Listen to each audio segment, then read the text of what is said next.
and Ezra discover the armor of God by Zen Garcia. In a realm of eternal truth where saints proclaim God's law, Eliana and Ezra found a guide to heed their call. Their hearts brimmed with excitement as they followed the angel's lead through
Revolution Radio.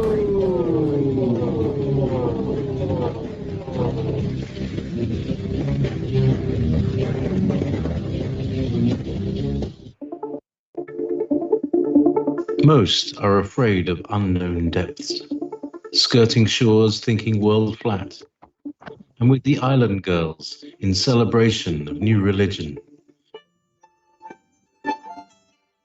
Nobody led me, or said this way. I sailed alone on makeshift raft with wind as companion.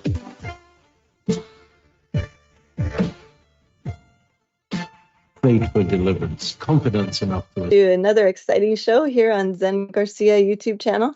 This is Lisa George, your host, and today I have here with your prayers and continued prayers for Zen Garcia, who we've been missing the last few months. He's still struggling to speak a little bit, but he's come into our Digital Readers Club the last couple weeks and just shared some of his awesome insight. He's still strengthening his voice, so continued prayers for Zen as well.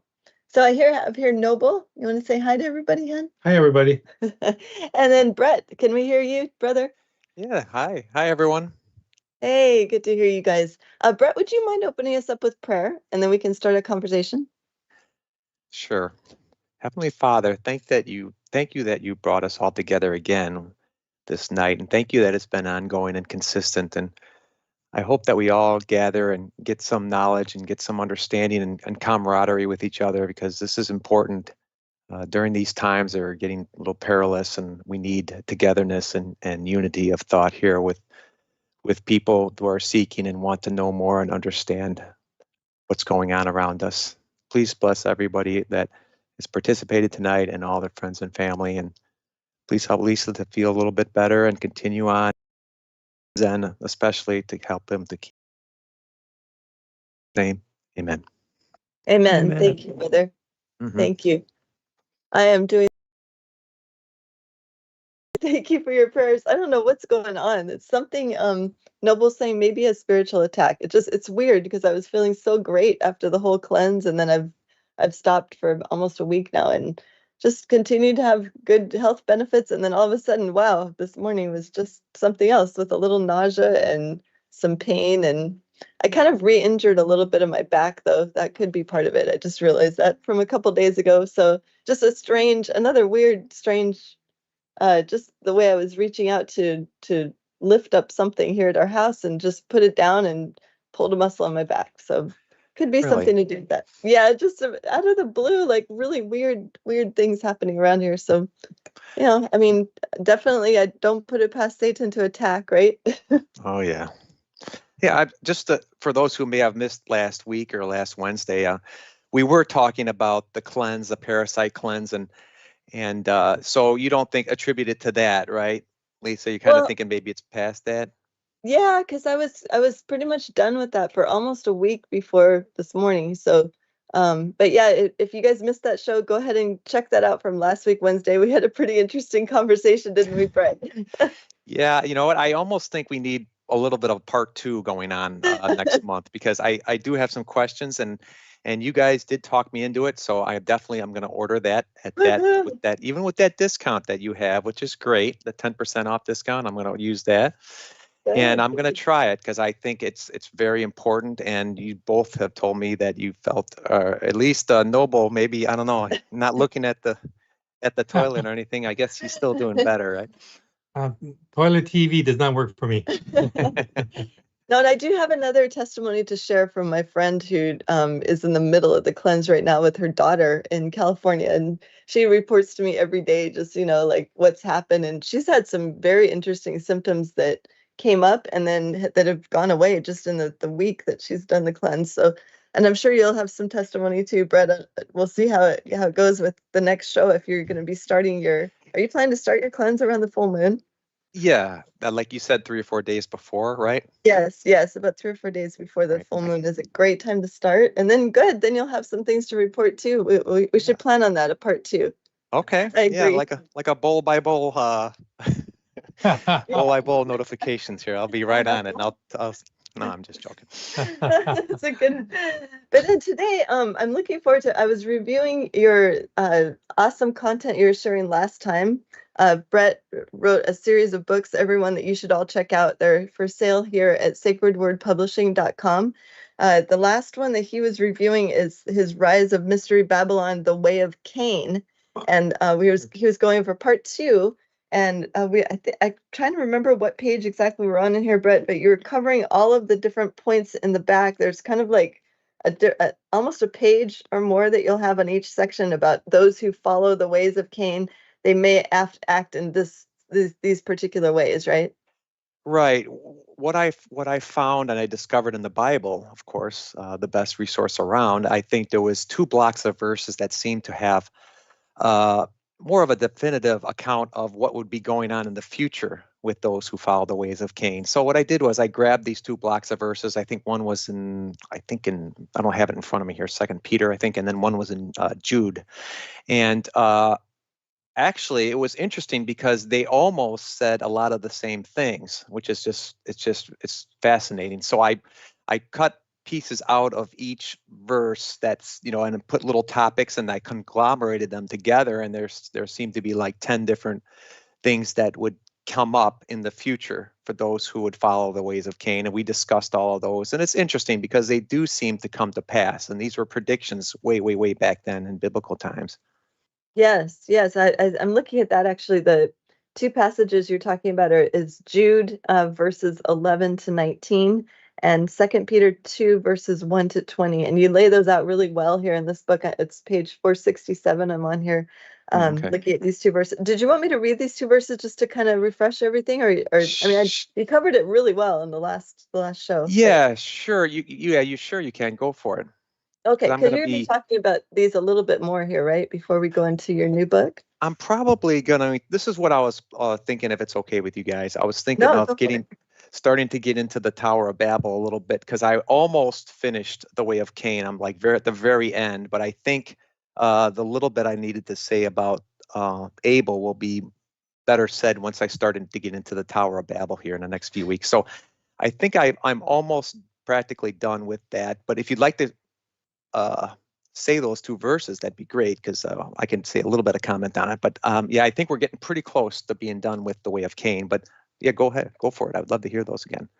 Okay, yeah, Hey, just can for I those ask a who, question? yeah. Oh, yeah, is that Zen? Yeah. Zen, Hey, hey, oh my Zen. goodness, right on. Hey I'm so guys. glad you're here, brother. Oh my goodness, I Oh, was wow, wondering. Zen, I'm so happy to Yes, hear from you.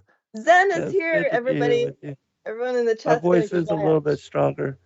I'm sure it'll run out, but I did want to ask a question before you went into the topic. When you were Absolutely. speaking about the parasite cleanse, what was that you were talking about?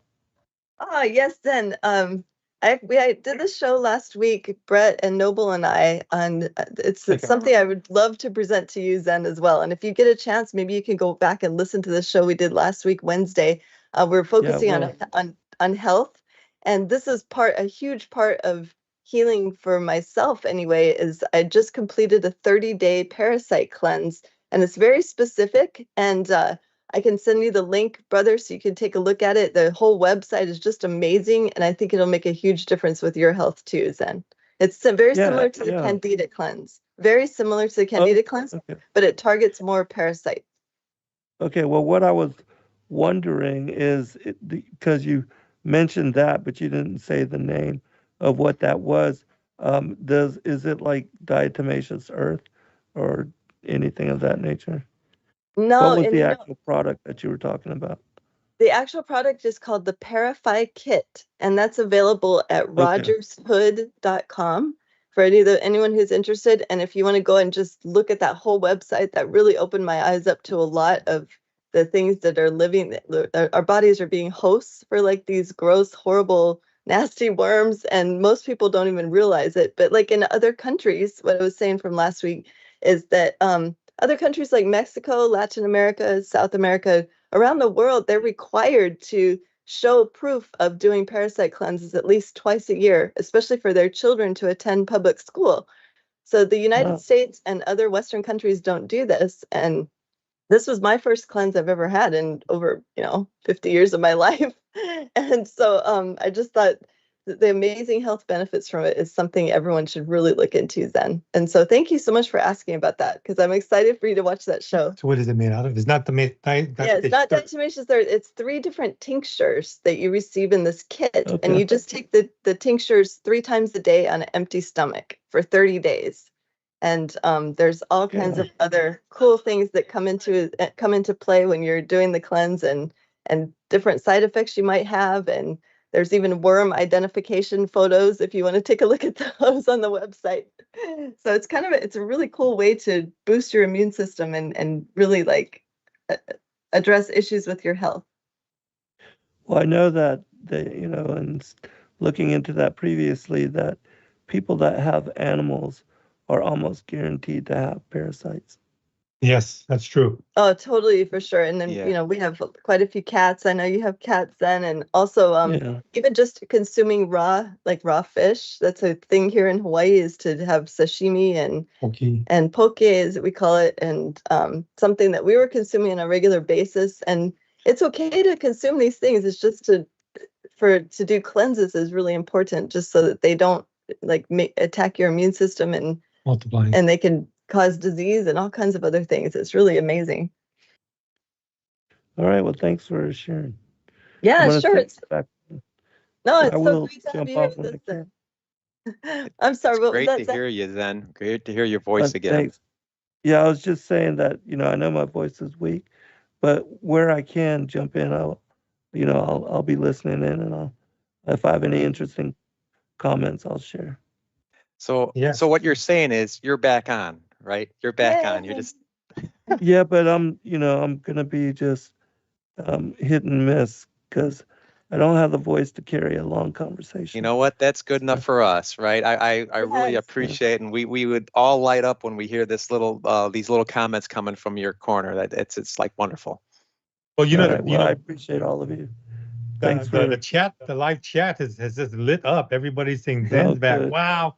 So I'm sure they'll probably be texting you, Zen. I'm not sure if your voice will be necessary to text them back. But yeah, we're gonna start the new Zen tour next year. Buy your tickets now. We're gonna make a fortune, right, Zen? Oh my Well, it's good goodness. to be here, and I just want to thank all of you for maintaining and keeping things going, and I really appreciate all of you, and I send my love to everybody out there.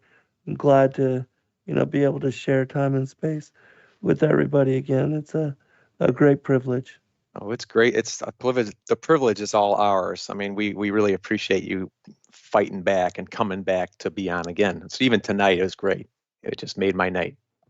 All right. Everybody's night. Yeah, that's for sure. That's Well, for don't sure. let me hold you up. Oh no, you're fine. You're fine. Okay, so with that surprise, it's so awesome. It's so good to have Zen here with us. Brett, did you want me to go ahead and read those scriptures before you Yeah, start? I'll just and then I'll just make a comment, and then we can continue on. That sounds great. Okay. All right, this is the one from Jude, verses 11 to 19. Woe unto them, for they have gone in the way of Cain. These are spots in your feast of charity, when the feasts with you, feeding themselves without fear, clouds without water, carried about of winds, trees whose fruit withers without fruit, twice dead, plucked up by the roots, raging waves of the sea, foaming out their own shame, wandering stars, to whom is reserved the blackness of darkness forever. These are murmurers, complainers, walking after their own lusts, and their mouth speaks great swelling words, having men's persons in admiration because of advantage. There should be mockers in the last time, who should walk after their own ungodly lusts. These be they who separate themselves, sensual, having not the Spirit. Okay, and then the second one is 2 Peter chapter 2, verses 1 to 20. But chiefly them that walk after the flesh in the lust of uncleanness, and despise government, presumptuous are they, self-willed, they are not afraid to speak evil of dignities. But these, as natural brute beasts made to be taken and destroyed, speak evil of the things they understand not, and shall utterly perish in their own corruption, and shall receive the reward of unrighteousness, as they that count it pleasure to riot in the daytime. Spots they are, and blemishes, sporting themselves with their own deceivings while they feast with you, having eyes full of adultery, and they cannot cease from sin, which have forsaken the right way and are gone astray. These are wells without water, clouds that are carried with a tempest. For when they speak great swelling words of vanity, they allure through the lust of the flesh, through much wanton. Those blocks that you read, and you can say, "Oh, I see that today. I see this today. I see that," and it's just amazing that it just it's a lot of vain thought, and it's a lot of people just puffing themselves up, like it says. And you'll notice when you hear, especially in St. Peter, when you're in Peter 2, you were talking, you're almost hearing the same thing as in Jude, and it's just like, okay, they're starting to say the same thing almost in a lot of these verses. So it's kind of fascinating to kind of see it all happen today and how this was predicted so many years ago. A lot of people just really don't get it.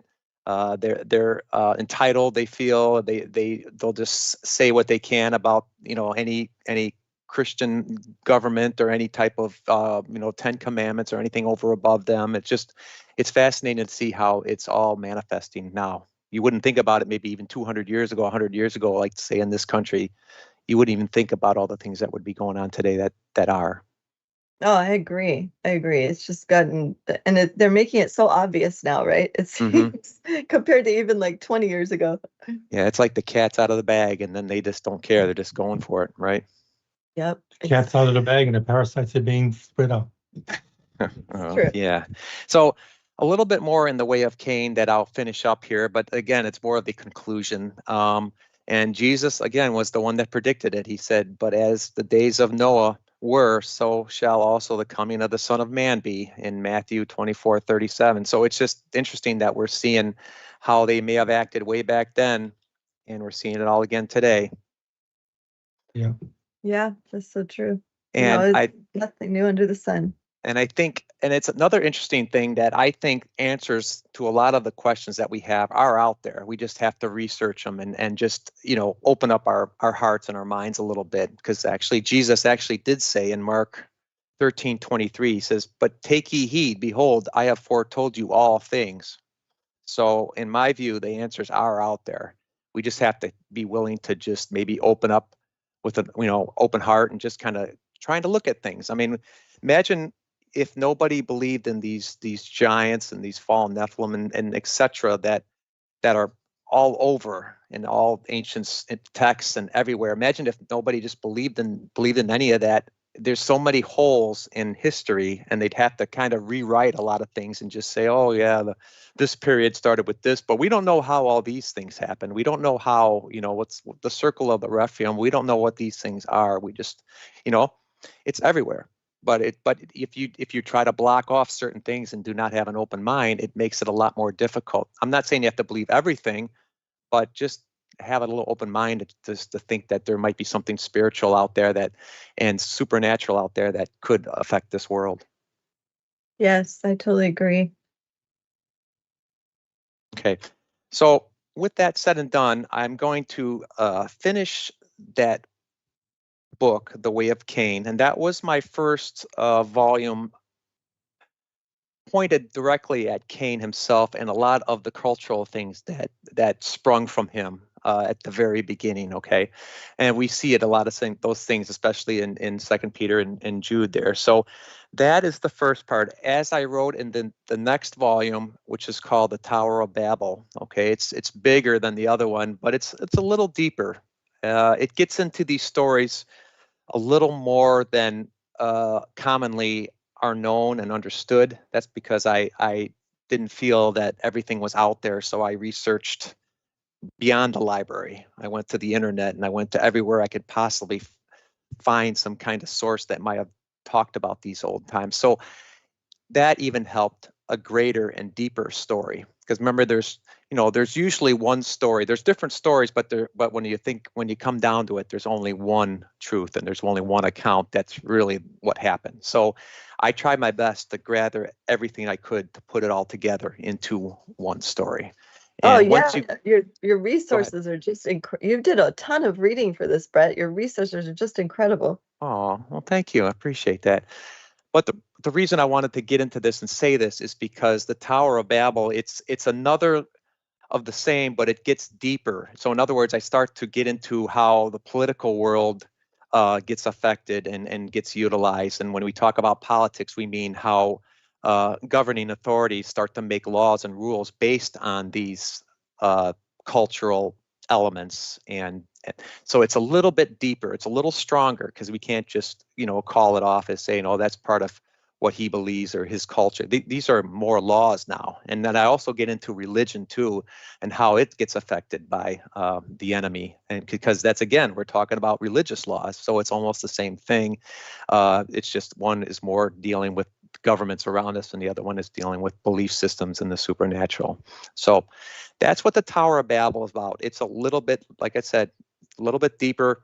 I think you got a lot more questions answered too in these volumes because digging and trying to research the way I did came up with some interesting thoughts about the future and the past.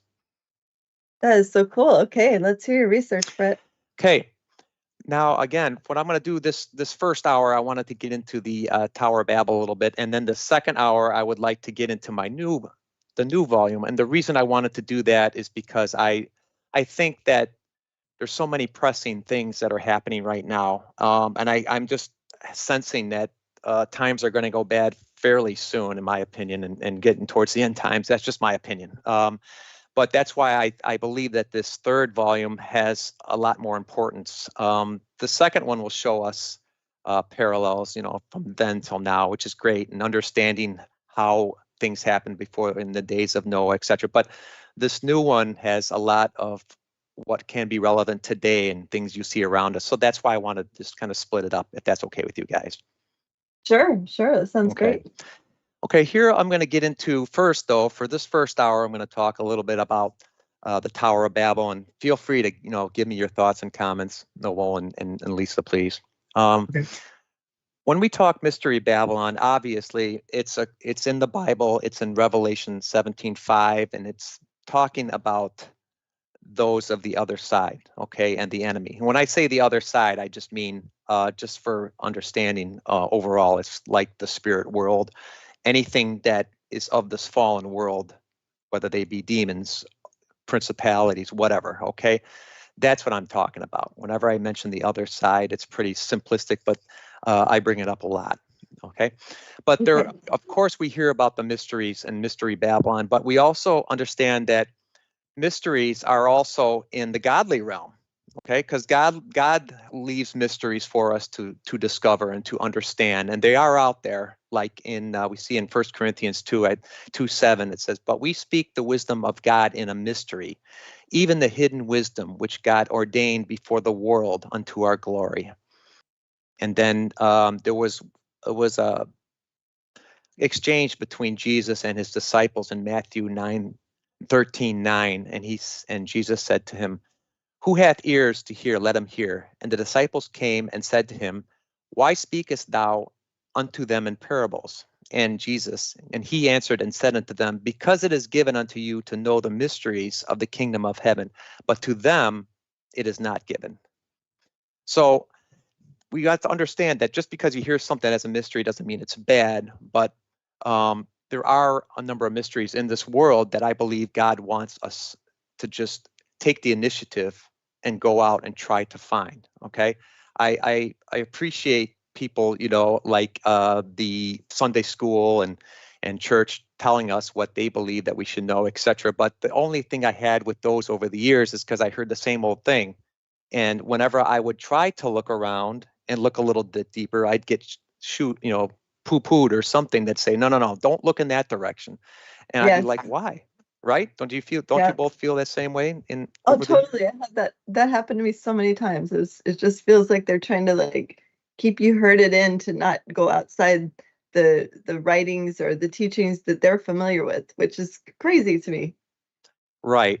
And I think, Lisa, when you read a little bit deeper into that third volume, it's called Seeds of the Serpent, I think you'll start to see some of the reasons why we're only being fed one story, and it's almost like they're shooing us away from anything else. It's kind of fascinating, but it does make sense. So I'll get into that eventually. But I think that, all of us coming here, I talked with the same people every month, and it's great because it's so nice that they can come on these on the chat.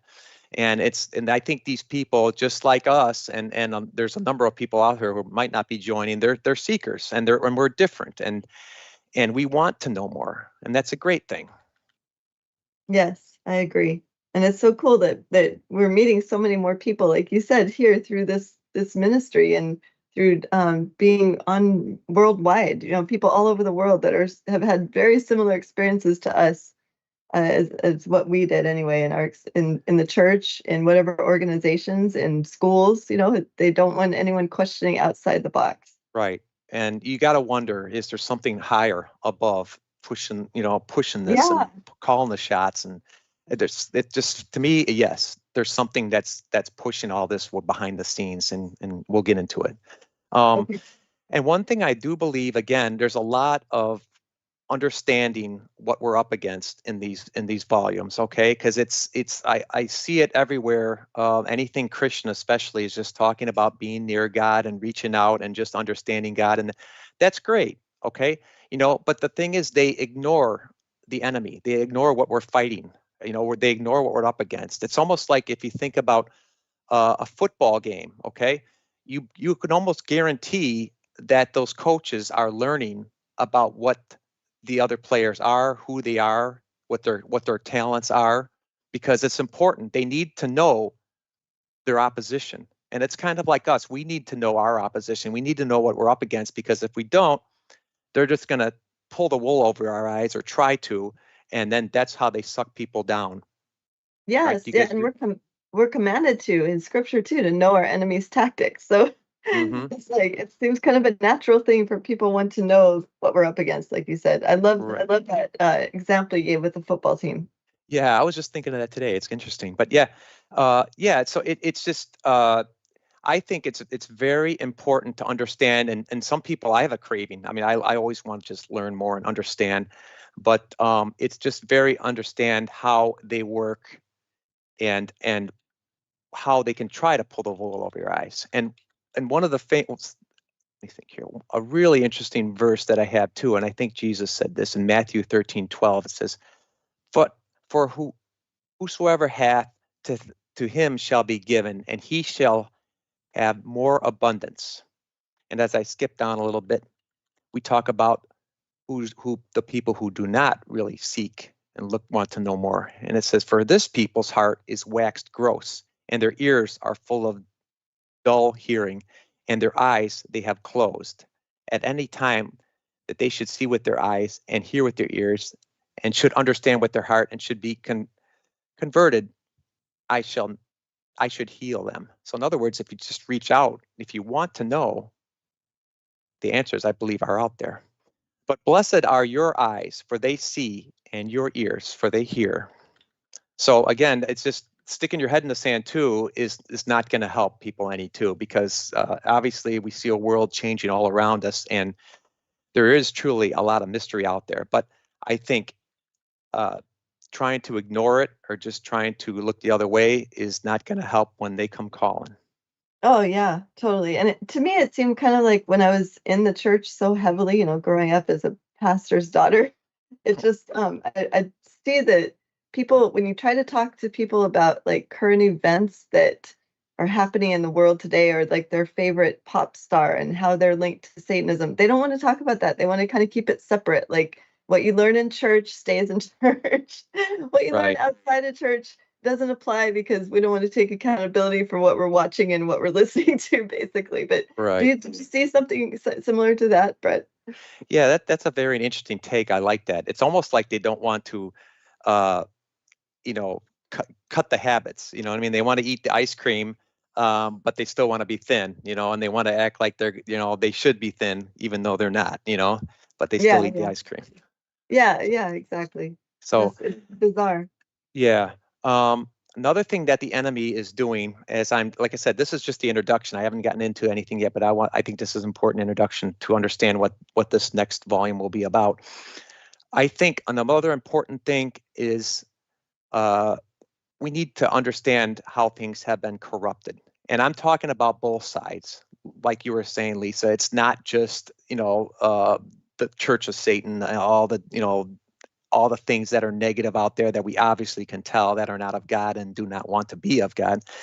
There's corruption in the churches, and there's corruption everywhere. And it's sad because you just, okay, you don't want it to be so, but it kind of is. Right.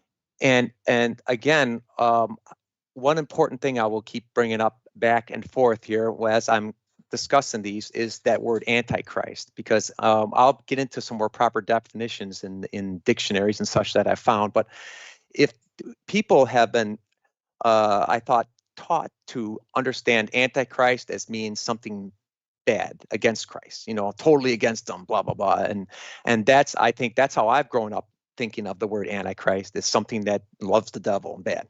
Okay, it's not Yeah. necessarily that if you think about it. Antichrist can also mean something that is like Christ or trying to be something up Christian nature or something like that, but it's not. It's not quite. Mhm. It's close, but it's not, or else it leads you in a certain other direction. So that, I think, is very important for us to understand nowadays, because that is how the enemy works. I believe they act like they're the greatest person in the world. They act like they're very Christ-like. They act like they're always out there to do good, compassionate things to you. But in the end, their underbelly is a little dark. And as you go deeper and deeper into the person or into what they're trying to sell, you'll start to see that that's what Antichrist means. They're actually pushing that. An interesting verse, again, a fascinating verse, is in 2 Corinthians 11, 13 to 15. Again, most of us probably know this one, but again, it just stands out so much right now. It says, "For such as false apostles, deceitful workers, transforming themselves into the apostles of Christ. And no marvel, for Satan himself is transformed into an angel of light. Therefore, it is of no great thing if his ministers also be transferred as the ministers of righteousness. So to me, that's a fascinating verse because it just tells it right there. That's what that means. And these people are acting not just Satan himself. He can transform himself temporarily to look righteous and look like he's a bright angel, but you know what's underneath. Okay. Yep. That makes sense. Yeah, because again, Satan says, I mean, he was created as the most beautiful angel. So he's not your red pitchfork, horned and tailed figure that a lot of illustrators make him out to be. He's definitely a showstopper. So that's what makes him even more deceitful.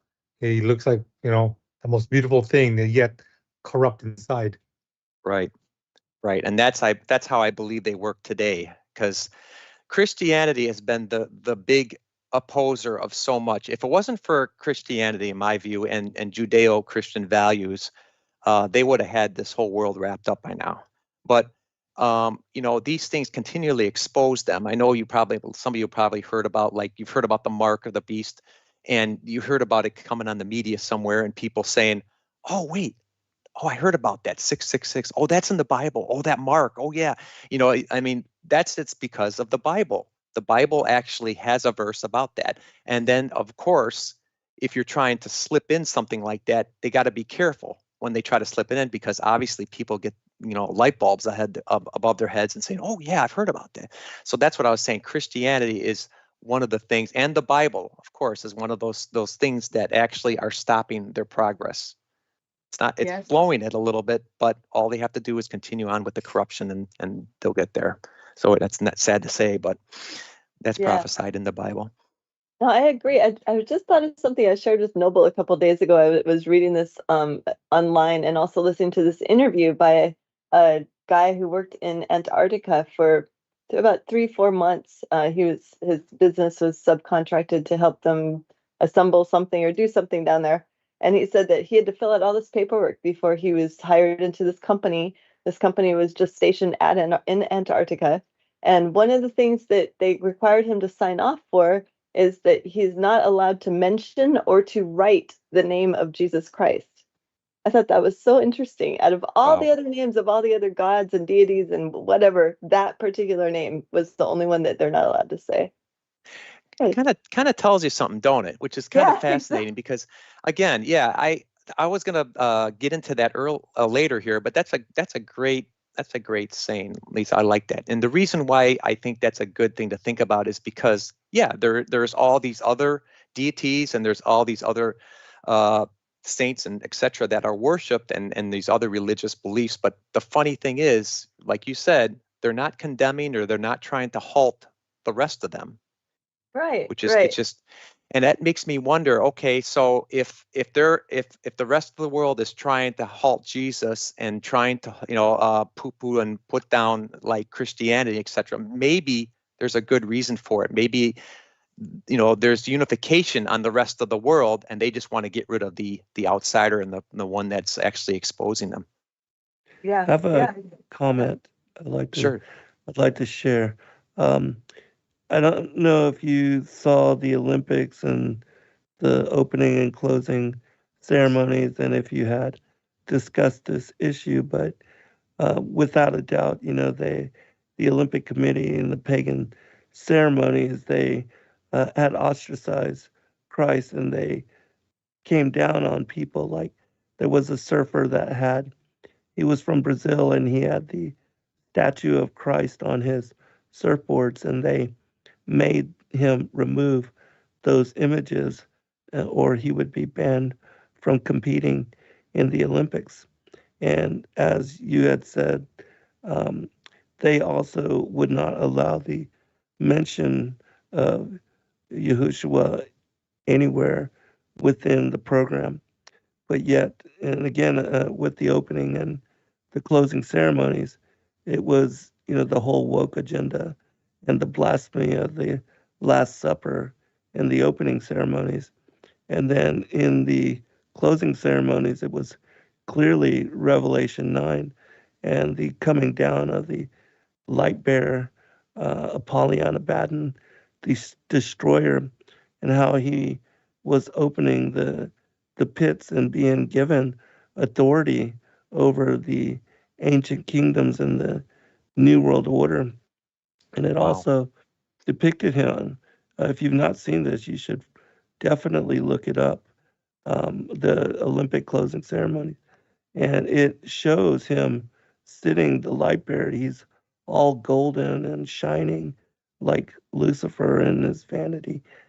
He was sitting atop what was clearly, in my mind, a pyramid, and it represented the currency and how it depicts the eye of Horus atop.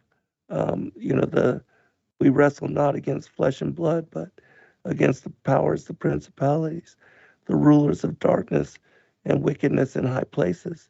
And he was sitting atop of that pyramid. And that was, again, a depiction of how humanity, and this was demonic humanity, it was in service to him, but he was the capstone.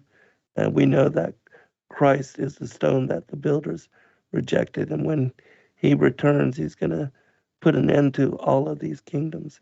But in the meantime, the scriptures clearly show that Apollyon Abaddon will make his presence in this world and that he will come as the Antichrist previous to the second advent of the Most High.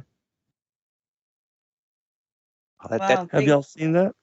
Yes. Closing ceremony? Yeah, we saw it. Thank you, Zen. Yeah, that was just such an abomination and so much symbolism in all of that, right? Yeah. Thank you for sharing all that, Zen. Yeah, It's thank so you, important Zen. for Yeah, no worries. was yeah, very it's so interesting. important to when you see something, you should be able to, for us as believers who have studied all this stuff, it should be kind of like when you see something in the screen, it should just like jump out at you, like, okay, that is definitely not of the Most High. And of course, most of the things we see on the screen are not, but to be so blatant like that and all of the symbolism right in there, just as you said, Zen. Yeah, absolutely. And so, I wasn't aware or not if you had spoken about that particular topic, but I think it would be important for people to check out because it's definitely a sign of the age. And Revelation 9 was clearly depicted within that whole ceremony. And at the very beginning, it shows, the whole world. Um, and there's smoke and calamity over the world. And then this shining one descends out of the heavens, is dropped from the top of the building and comes down upon the world, and then is given authority to rule over the New World Order. So it's very interesting. Everybody should check it out because they are clearly showing you the agenda that is going to come into play. Yeah, it makes us wonder where a lot of these people get their inspiration from too.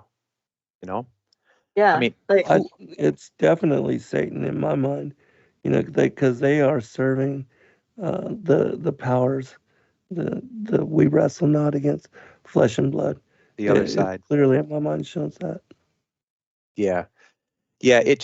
Like you said, then it just, for certain people, I think Lisa said those things will pop out at you because you have knowledge of that, but the rest of the world is looking at that. Oh, that's great. That's great art. Oh, that looks wonderful. I wonder what it means. It's amazing.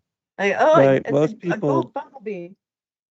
yeah, most of the people would not be able to decipher the symbolism because, so many have not read the scriptures and are not familiar with it. But those of us that have the eyes to see, the ears to hear, and a mind to understand, we are able to see through, the symbolism and the metaphors. Right. And I think that's so important. That's why we should research and we should try to understand, like the football coach, what the other team is doing, what the other team is attempting, because that's how we can see these things, because they're all around us, and like Lisa said, they're being blatant more about it, where they just don't mind. They don't really care anymore. It's almost like And I think they get a power too out of it. I think they feel good once they can actually put it out there even more blatant. It's like it kind of gives them incentive and it gives them momentum. What do you guys think? Absolutely. And I do agree with you. We must be familiar with the, as far as the workings of the New World Order and the agenda, because they are waging war against us and they consider us the enemies, patriots, Christians, believers, whistleblowers, anybody that would be divergent and against their agenda. We are considered the enemies of the system. Yeah. Yep, amen. Yeah, the whole of it, I believe, is just unification, unification for them, excuse me, and that's what they want. So anybody, as Zen was saying, who is a defector is somebody that needs to be, toned down or just ridiculed or laughed at even. I mean, imagine how many people are just going to laugh at us when we talk about fallen angels walking the earth and Nephilim and giants and etc. They're just laughed. To them, it's laughable. Doesn't follow science, right? Right. Absolutely. Okay. So the next part, which I'm going to talk about, because Zen beautifully brought it out, which is great. But we need to kind of understand, and we're going to kind of get into a little bit more of what Cain actually brought into the world, Cain and his father. Because again, I believe that the whole concept of Babylon itself was engineered by Cain, and the whole pagan religion was something of Cain's doing, of course, with his father, the serpent. We read in the chronology of George Senecalis, Cain, then, the first murderer of Abel, the righteous, represents a type of the devil, revealing himself at the beginning of the world's creation as both the inventor of evil and one lacking in remorse. So again, we'll find out how much Cain had a relevance in the post-fall world, because I believe it was huge. And again, he's another person in the Bible. Again, once they start manifesting themselves as a pagan religion, then we'll start to see how it starts to spread out into the rest of the world. And that's why it seems now today, almost the rest of the world is unified against Christianity, because again, it's one or the other. It's either godly or Christian values or something Judeo-Christian, or it's everything else, pretty much. Okay. And I'm not saying about any other people, any people have good thoughts and they want to do right, etc. But I'm talking about those at the top and those theologies that we're actually being faced with.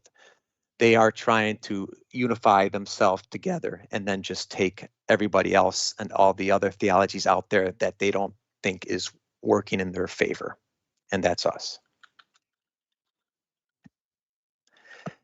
Now, if we think about the term Babylon, we've already, I'll just briefly get into it again, what Babylon is. Babylon is just, I believe it was actually one of the first major, there was other cities, but the first powerhouse city created by Cain, actually himself, with the help of the giants, actually. And the name itself pretty much tells you what it's all about. It comes from Babel, okay? And that's the gate of Bel. And we have to understand who Bel or Baal is, and that's actually the serpent himself. They called him Lord, okay? So it's almost like a tribute to the city of the serpent. It's pretty much, and that's what basically in the Mesopotamian era or the Babylonian land is where we get a lot of the beginnings of everything. Because a lot of people, we talked about how in the land between the two rivers, which is the Tigris and Euphrates, is where even archaeologists say that this area is the part where civilization began. And I believe a lot of it did too. I believe that the Garden of Eden was probably out that way too. So that's where you get Babylon as the first powerhouse. And if we think about the word pagan too, they're almost synonymous in ways, in my view, because they both represent the workings of Cain and his father, the serpent. And if you think about pagan, what that word means, because I'm going to talk about it a lot, it's simplicity. It means any other beliefs that doesn't really exactly follow something of God or the Bible or Abraham's God, if we talk about it. That guys make sense to you guys? Yes, yes. Yeah. Yeah, I like how you break down pagan in your new book, but I know you're going into that, so go for it, Brett. Okay. Yeah, yeah, that'll be next hour. Yeah. So go ahead, Lisa. No, it's all you, brother. Go. So the next thought we want to think about, okay, so you think, okay, if pagan was a religion, was a new ideology, a new theology, a new way to think about things in the post-fall world, why is it seems so fragmented, in ways? It doesn't seem so succinct as the Bible, if you think about it, because you look at the Bible and it's, you have a history, it's a chronology, it goes pretty down a straight line here through history. But if you look at pagan mythology, and if you look at a lot of the stories around that, it's like bits and pieces, and it's always interesting to think why is it always kind of like that? It seems it's just not like the Bible, where it's so. Of course, you have religions, but you don't really, when you look at early paganism and early pagan mythologies, a lot of them are so different. And I believe that a lot of it has to do with is because if you want to be subversive and if you want to manipulate people, etc., you can't be so blatant and out front like the Bible is. The Bible says it like it is, and it tries to be just true and what it is.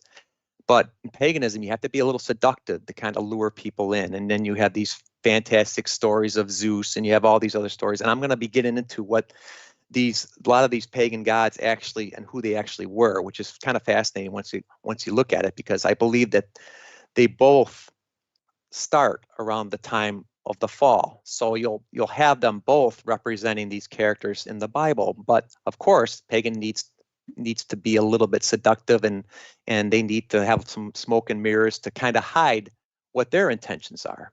Because if you look and you think about, okay, the serpent and Cain, a lot of people knew that Cain slew his brother, right?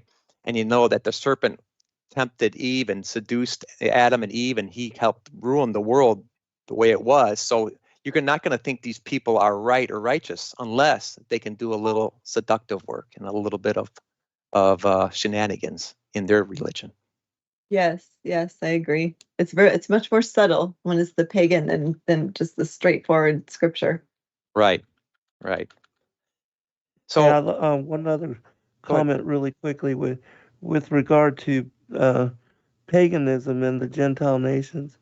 I find that there is a association to the fallen angels, and that they are the nations that came to worship the fallen angels, and that they were also intermixed with the giants, because the giants definitely did blood sacrifice and offering of children and even humans to what were their gods. And so that's why we see, like in different parts of the world, you always find victims sacrifice, blood sacrifice, the bones of people found in ancient structures, all these pyramidal structures, the Aztecs and how they cut the still beating hearts out of people and offering to their gods. That there was two ways, there was the way of Cain, as you are revealing here, and also the way of what was, the children of Adam, which was to worship the Father, Son, and the Holy Spirit, and that those two ways were in and have always been at enmity with one another. Right. You had it right down the line. And before the flood, you had the people of Cain and sons of Cain, and you had the sons of Seth, right? Who was the child of Adam. So yeah, it continued since Genesis 3:15, and it hasn't stopped since. And there is enmity, as you were saying. And I believe, I believe as people were fallen after the flood, they began to kind of look towards something else. I mean, God, they were not happy with the world as it now was, and Cain and the serpent were seducers. They helped to say, well, here, we can build a city. We can build something better than living in tents. And they had the giants on their side, and the pre-Adamites and all the people who were living in that area around that time were probably starting to slowly get seduced. Yes. One other thing about the cities is that they were cursed to not be able to work the land. So they were unable to bring forth harvest or to bring forth crops from the land. That's why they had to create, the weights and measures and cities in order to be like parasites to steal and to, you know, take the work of others and to benefit off of that.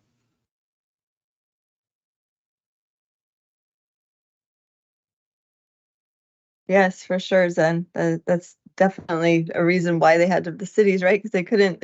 It's not like they could farm. It's nothing would grow. Right. Yeah, I totally agree with you too. I think because of Cain, the patriarch there is because he offered his fruit when he should have been offering the blood of a lamb, and that's basically why he got cursed. Again, in an ironic way, God cursed him from working the land because that's probably what he put ahead of God. Right. There's a manuscript that speaks about, and I'm not sure if it's the Book of Jasher because I can't place it right now, but it speaks about how he offered rotten fruit. Do you remember that? Yeah. I did. I've heard of that. Yes. Okay. Go ahead, Lisa. All right, I'm sorry. I think that's Legends of the Jews then. And I'm not sure. I'm not sure if Joshua actually says it, but I know for sure Legends of the Jews. All right, great. Yeah, I knew I recalled it from somewhere, but that was another reason why his offering was rejected. Yeah, I've also heard that he offered some of the grains that were trampled underfoot, and he also saved the best for himself. Right. And some of the it fruits wasn't he ate. The first fruits. Yes, and he put the second fruits or the more worthless fruits out there to God. Yes, and some of them had already been partially eaten as well. Yeah.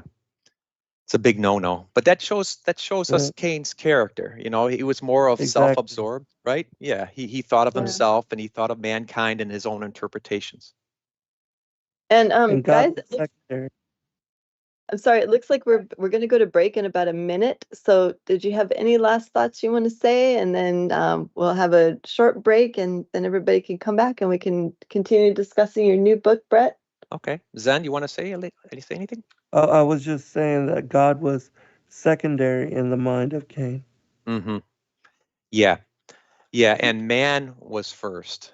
And I think that's important for us to understand too later on, because we will see how much man and his thoughts and his interpretations of theology and ideology become important later on, because man-based religion is what we'll be seeing eventually. All right, we'll see you all in a few minutes. Okay, short break.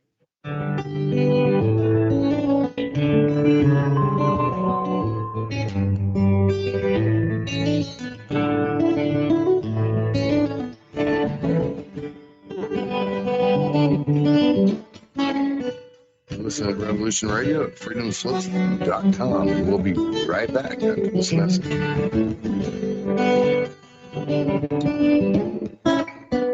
We will not comply with the institution's sick illusion. No, it won't be televised.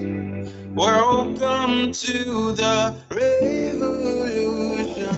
We will not comply with the institution's sick illusion. No, it won't be televised.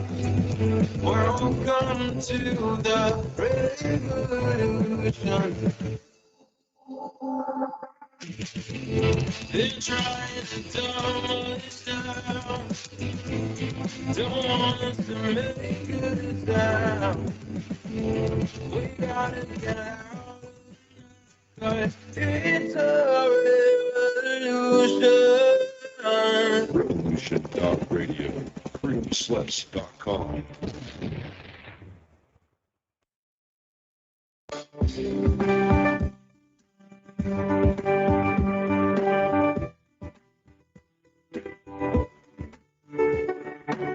Transcending time and space, let us take you to the place inside your mind where thoughts divide and mysteries unwind. Join us every Monday evening right here on Revolution Radio at freedomslips.com from 8 to 10 p.m. Eastern Time. And you will catch the Fenton Perspective with our great host, Lorian Fenton.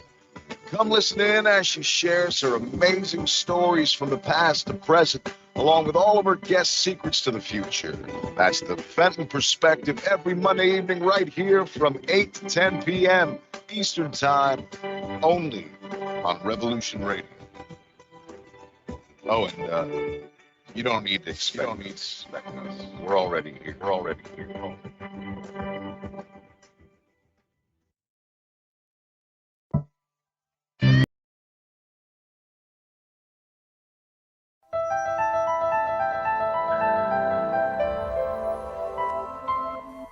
As a bookstore for truth seekers, it's our goal to make ancient manuscripts which were once held captive by secretive institutions available for public consideration. In our generation, where wisdom has increased as Daniel the prophet foretold, we have access to many of the testimonies our early church brethren were persecuted for preserving. After being hidden for centuries, these manuscripts have been leaked from various sources throughout the earth, and it's our goal to gather these sources into printable form to make available for all who seek the ancient way. If you're looking to deepen your studies of the biblical narrative, find these ancient manuscripts and more at sacredwordpublishing.com.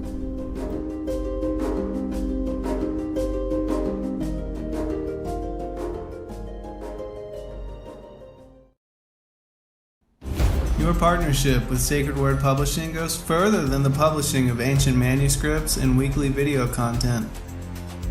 You also make a huge impact across the earth in orphanages in Myanmar, India, Uganda, and Kenya. Your support is crucial for the development of the ecclesia of real truth seekers. We thank you for joining us in hosting Secrets Revealed, Momentary Zen, the Digital Readers Club, Ask Me Anything series, and other shows that have helped lead so many to the truth of salvation. To become even more involved, please visit patreon.com/sacredwordpublishing, where you can partake in exclusive, interactive, patron-only content and help us continue shining the light of love in this darkened world. Hey, shalom, everyone. We're back from break here. This is Lisa George, your host, and I have with me Brett Lee Thomas, who is sharing about his new book called Seeds of the Serpent. We're looking forward to hearing about that. I have Noble, my husband, here with me, and wonderful Zen Garcia is joining us. If you got to hear some of his wisdom he shared this past hour, make sure that you join in. He's here. His voice is still healing, so continued prayers for Zen. But we're just so grateful he's able to come in and share some of his knowledge with us. Yeah, Brett, he stole the show. I know. Glad to be here with everyone. Oh yeah. Okay, so Brett, you promised that you were going to continue in presenting your new book and maybe some of the beginning chapters or the introduction, or how do you want to do this, brother? Yeah, what I'd like to do, actually, Shay gave in the chat, gave an interesting question or thought just now, if I can address it real quick. Sure, go for it. He said, Brett, I know you are working on an Esau book, and have you read the parts about Esau and Isaac in the womb? He said in the Targum, maybe? Yes. Yeah, yes, we have, I think, and Zen probably could comment on that if he likes, but I will if you want. If Zen want. Zen, would you like to comment on that?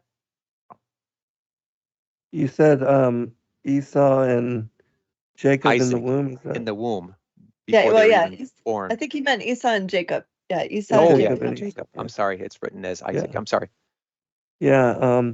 In when we studied in the legends of the Jews and we got to that particular portion, it spoke about how Abraham had received a prophecy, and speaking to Rebekah, he told her that two nations would be within her womb, and that Esau would represent Edom and Rome, and that Jacob would be the chosen, even though he wasn't the elder or the firstborn, but that he would receive the birthright, and that this was all known. And of course, we know that this occurred when it was Passover night, and Abraham had died, and Isaac was in mourning, and Jacob was cooking the lentils of mourning for his father.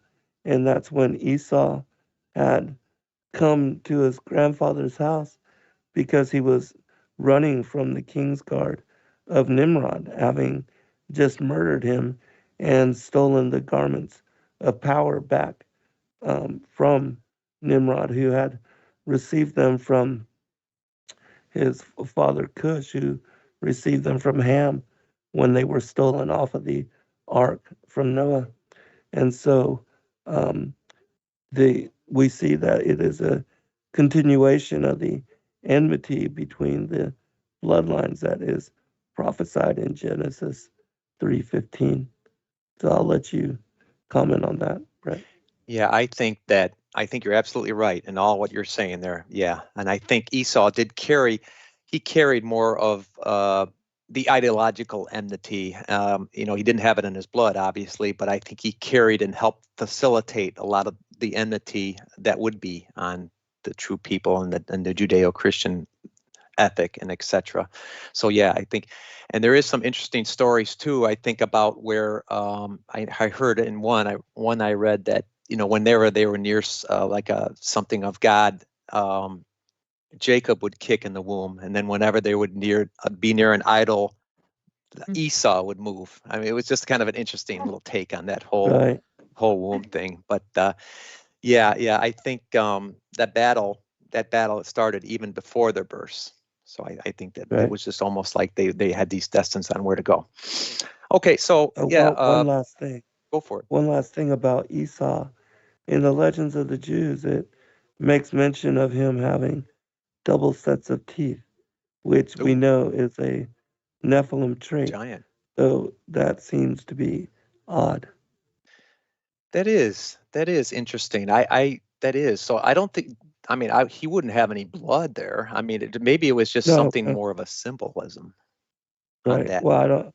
Yeah, it could be that he was just, different, even though he came from the same father and mother as Jacob. Yeah. Any takes on about the red? What that means as far as was he hairy? Like, was he just hairy person, do you think, or was it just the red hair? I'm curious. That's another interesting thing, because we know that the giants were red-haired and cannibals. Mm-hmm. So, that's also an interesting distinction. Yeah. Maybe these were like symbols of, where he was about to lean in the future, and which way what pathway he would begin to take. It's just maybe that has something to do with it. Interesting. Yeah. Could be. Yeah, it is interesting. He has all these attributes. And I think that in Legends of the Jews, even it says he was like, that's why they called him Esau. He was like fully formed with the double rows of grinders, the full beard, and just covered with this like blood red hair all over his body. It just must have been, totally opposite from Jacob. It must have been such a shock when he came out. Yeah, and another thing is they said that Cain was like fully formed too, as a baby or something. He had a lot of these, adult characteristics, or maybe older looking characteristics when he was a baby too, which is kind of gives you a comparison between two characters in the Bible and why they could be the same in a lot of ways. Both considered seed of the serpent. Yeah. Okay, so the name of the third volume is Seeds of the Serpent. Thank you, Zen. So this one I wanted to go ahead. What were you saying, Zen? We're just laughing. Oh, I was just laughing. It's ironic. What a segue. He gave the segue. Yeah. That was great. Okay. Actually, there's another good segue I think Zen was talking about just a little bit ago before the break, and we were talking about man and the corruption of man. And in this new volume, like I said, I think this is the most important one in my view, and it was the hardest one to write, but I think it has a lot of the more telltale things of today that we may need to know. Okay, so please excuse if we're going to divert a little bit from the last hour, because I wanted this to do 2 volumes at once, but again, to insert this one. So here's the beginning of this volume, and I think there's a verse that just about says it all. To begin what we were talking about in the last hour, and it's Romans 1:22-25. Professing themselves to be wise, they became fools and changed the glory of the uncorruptible God into an image made like to corruptible man. So here we go. And I wonder who helped facilitate that belief and that change. Wherefore, God also gave them up to uncleanness through the lust of their own hearts, who changed the truth of God into a lie. So again, that says wonders. That says a lot, because we're going to be talking about Cain and his father, the serpent, and the beginning of the pagan religion, and how they did dedicate it to the worship of man in a lot of respects, and how they did change the truth of God and truth into lies. Wow, going to be exciting. Yeah.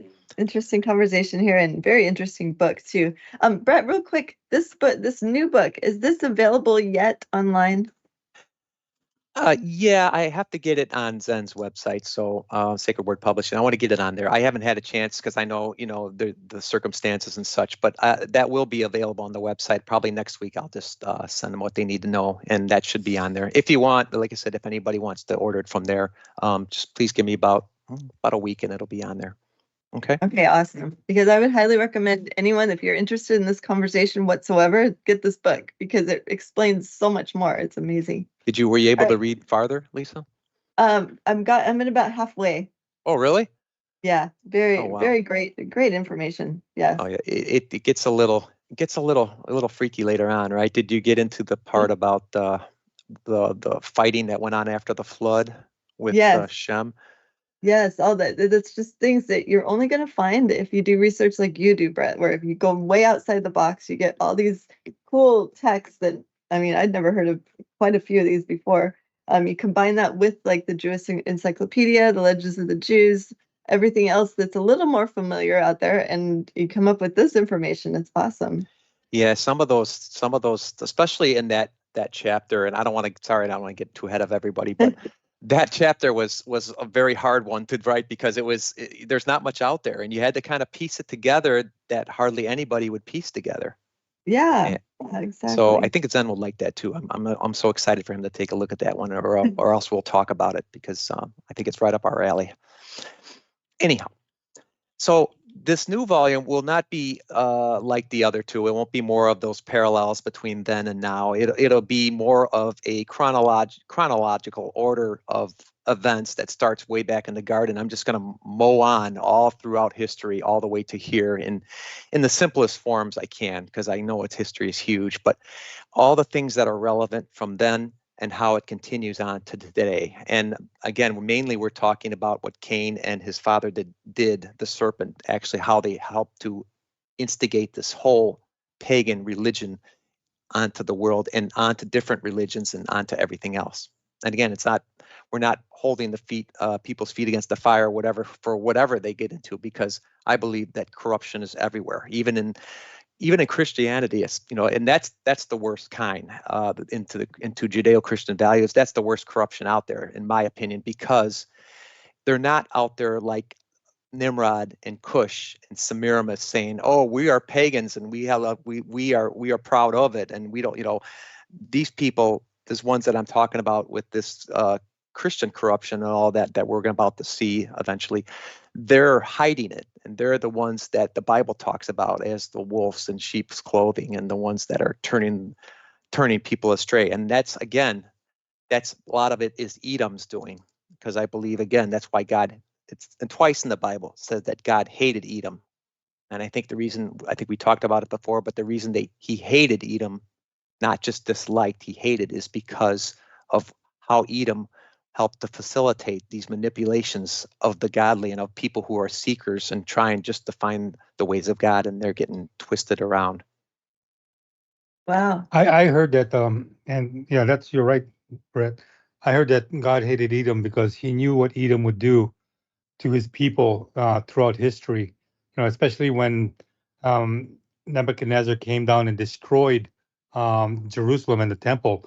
It was actually the Edomites that were, mercenaries for Nebuchadnezzar that did that to their cousins.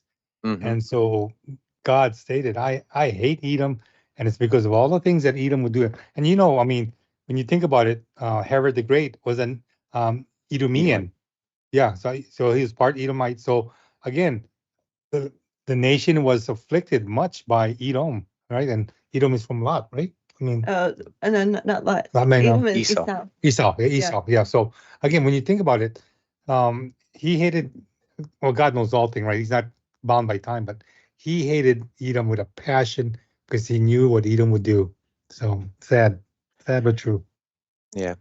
Lisa, you're going to say something? No, I was just from going off what Noble was saying that Esau was. I mean, the only righteous one that we even have notes of and has his own book in the Bible is Job of the line of Esau. I don't know if you traced that down, that lineage down, Brett. I know No, Zen I didn't. before. No.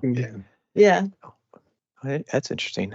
Yeah, No, he's mentioned in the Table of Nations under Esau's under the Edomites. It's kind of interesting. Under his name is actually Jobab in the Table of Nations, Genesis 10. Yeah, he's from the south. But that also goes to show you once again that no matter where you're born from, you can choose righteousness. I mean, Job is just one of the highlights of my take in the Bible of somebody who was in God's corner and continued to follow him no matter what, right? Yes. It also talks about this in the beginning of the Testament of Job. If you haven't dug into that book, Brett, it's a really, really amazing book. And the introduction, It says actually what bloodline he was from. So it even clarifies it more. Oh, interesting. Very interesting. Yeah, that's good. And one thing, Noble, I'll just to bounce off what you were saying, I think it's in the Bible that actually the Edomites were chanting about burn baby burn when they were burning Jerusalem. I think that's in there. Zen may know that, but yeah, I think I've read that in the Bible, and that's another fascinating thing that would actually warrant God to be not very happy with these people. Yeah, I did not know that. Good point. So basically, going back to what we were saying is we won't be really getting into these parallels because it's been discussed in those previous volumes. We're going to go straight on this whole time. And Edom, which actually if people may not know for sure, but Esau and Edom are the same. They both pretty much mean red, but for some reason it just Edomites became the people of Esau. But we still are talking about the same patriarch, just to make sure, and his generations. Okay. Yeah. So as we go further, we won't be talking much about the history. Like I said, the history of Mystery Babylon. We're going to be dividing actually this book into 4 sections and 4 parts or 4 elements. Now, there's a reason why I said 4 is because I have a theory, okay, and I'll get into it in just a little bit. But one question that we might ask first off is, if we think about it, okay, we've heard about the old times and we heard about Babylon and it's no more. It was, eventually be turned to dust and stuff. But how can these ancient mysteries and these ancient things that went on even back then still be around today? Okay, they could. Noble, you mentioned about Herod was an Edomite, which he was. Okay, so there could have been still, and there obviously was some corruption bound in Jesus's time because they all ganged up on him and they had fulfillment of that prophecy of Genesis 3:15. So there must have been corruption and still problems. But in this day and age that we have around us now, what relevance do we see all these things that happened way back then? And the answer is we see a lot of it, even though we might not be consciously seeing it. If you have an eye for it, if you study, like Zen brought up, that the end of the Olympics, I mean, that's just so telltale, and it just pops out at the people who actually want to take the time to study and to try to understand what might be going on and what people are actually doing. Yes, so true. So I believe that a lot of these, we think about the shadow governments and the governments and the people that are a little higher than the governments themselves. There's cabal and deep state. And we think about these type of things, these shadowy people, these elites, etc. I believe that, again, they helped come throughout the years and do a lot of these calling of the shots of what actually happens and stuff. I don't think things happen just for the heck of it. I think they just, well, maybe, but I just think there's a plan, and the plan is to actually, again, the New World Order and unite the world without us pesky Christians. Yeah, and they know, they read the Bible probably more than the average person in church. Like they know prophecy way better than the average person, I think. Yeah, and Satan supposedly knows the Bible and everything backwards and forwards, and the demons know. I mean, they know. They know when Jesus confronted them and such. They knew, all about what's going on and what has happened and who's who. So that's another thing that's very interesting. Yes. So, okay, so one thing that I was trying to bring across here earlier is that we are the things that are what God needs in this world right now to just at least get the word out there. Because actually Jesus himself once said that in Matthew 5:13, it says, "Ye are the salt of the earth." And again, the ye in this verse is us and everybody who has been since his conversation on. We are the ones that want to do what's right, or has an eye for what's right. And as salt would preserve, we are out there still trying to preserve the old ways that are of God still.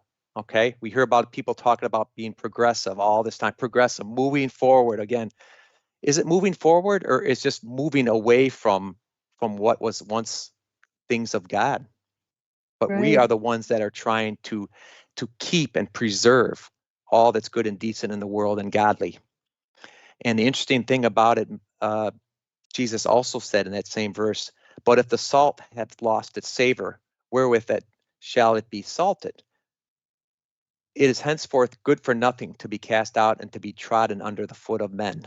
So in other words, we need to keep up that good fight. We need to keep up our desires and wanting to learn, also because or else the world would just kind of consume us over a while. And it's one of the tactics that they use is just kind of to overwhelm, like as a majority, to say, no, you don't need to have that. Like Jesus shouldn't be mentioned, right, in the Olympics, because it's just no. Everybody else doesn't believe it around us, so why would you want to upset the apple cart, right? Right. Basically, I think that's what they're trying to do. Overpower us. So it is truly a struggle that we're having. Okay, and again, the word progression, and we have to think about it. We're not progressing into something better. We're actually progressing into something less godly and more demonic. And that's pretty much what I'm thinking is the reason why they're out there having that Abaddon fall, that angel fall with the brightness, and just, in other words, kind of that symbolism, because they think their time is now and it's coming. Yeah. And another reason I think that the time is coming is because we have such harsh blowback nowadays with anybody with Judeo-Christian values. If anybody hear that one about the 10 Commandments, I think they tried to put it up on I don't know if it was a school or something just recently, and then they all tried to shoot it down, and they really got upset. Did anybody hear about that just recently? Yeah, that was another time. So even trying to bring back the 10 Commandments and put it back into schools or put it back into a certain state and stuff, it's shot down so quickly. And the reason why I keep saying this is because I totally believe that it's either one way or another.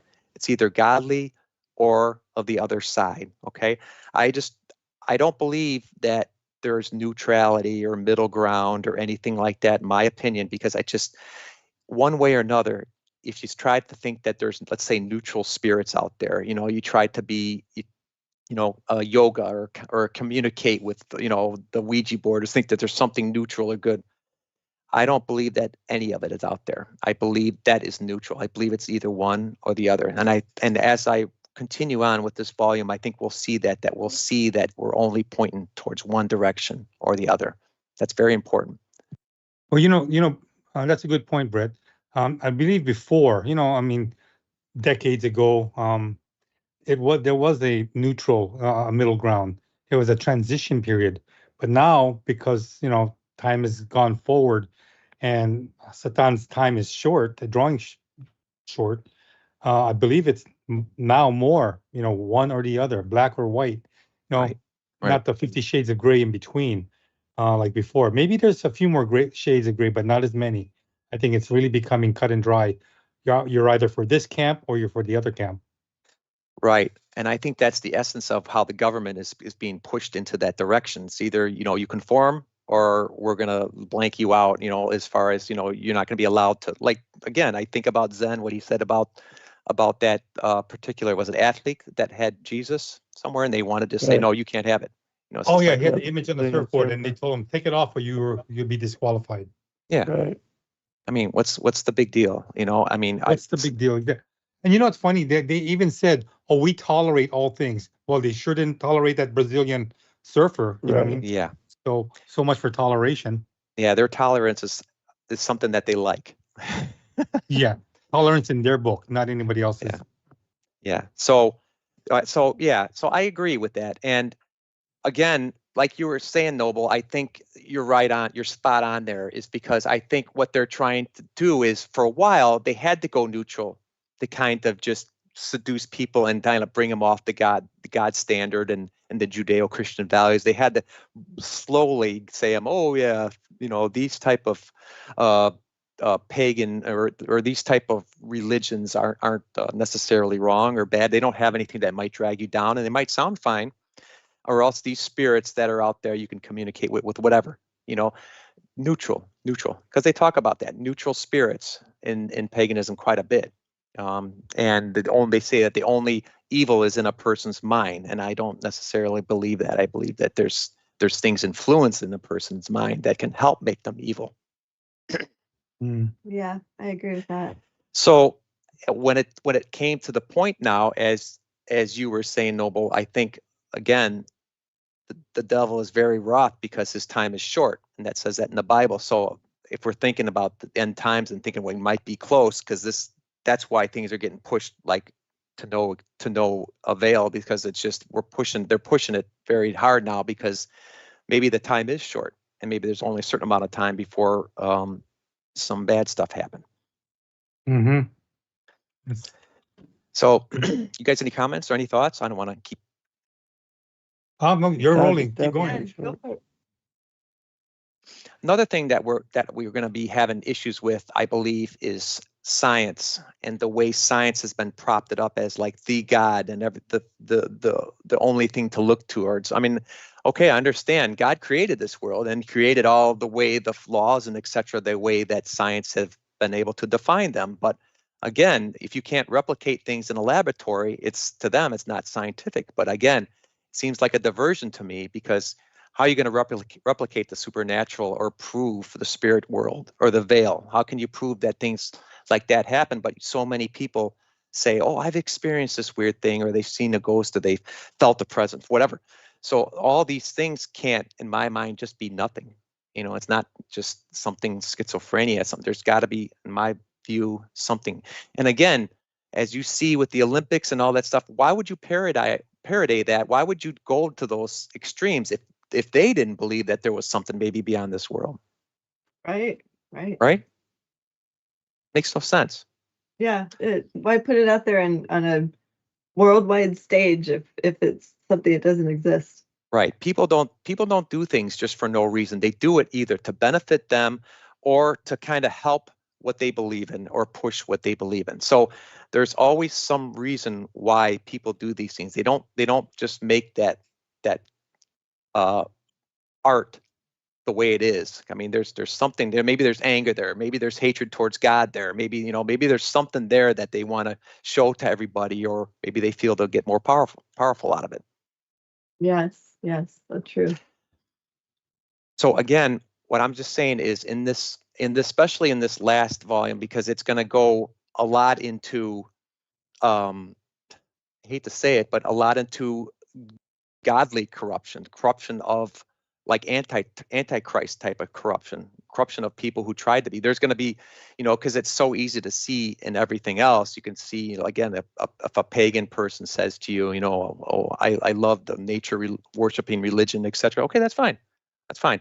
But I know it's not godly, and I know you're not pushing us towards something godly. But again, what I think is going to be important in this new volume is that how much people are going to be pushing things of God and saying that they are of God, but it gets twisted a little bit, or things that you don't want seekers to find out or know, and that's basically why we're seeing a lot of that today. Yeah.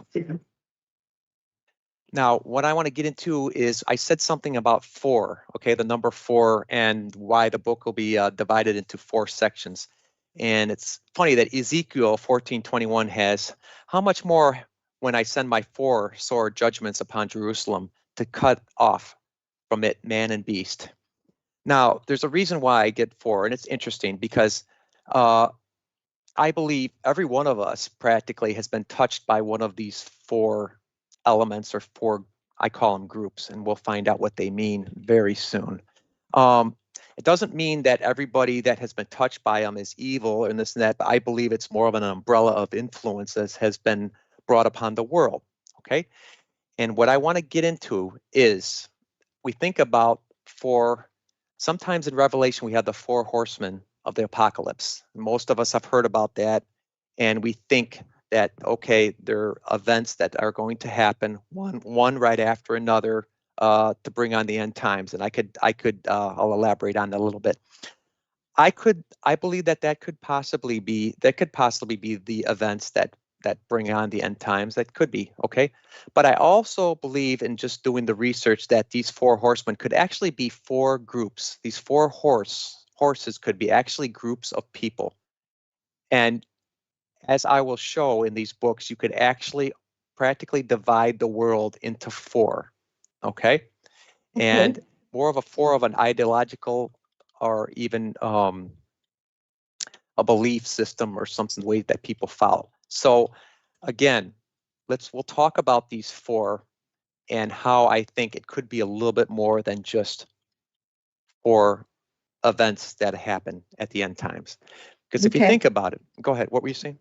No, I'm just saying, okay, because I see how you did that introduction with introducing the components of each of the 4 horsemen at the beginning of your book. So I'm excited to see, and that makes sense that you're doing it in 4s. I've always, you can see like the 4 corners of the earth. There's like the 4 sections at the north.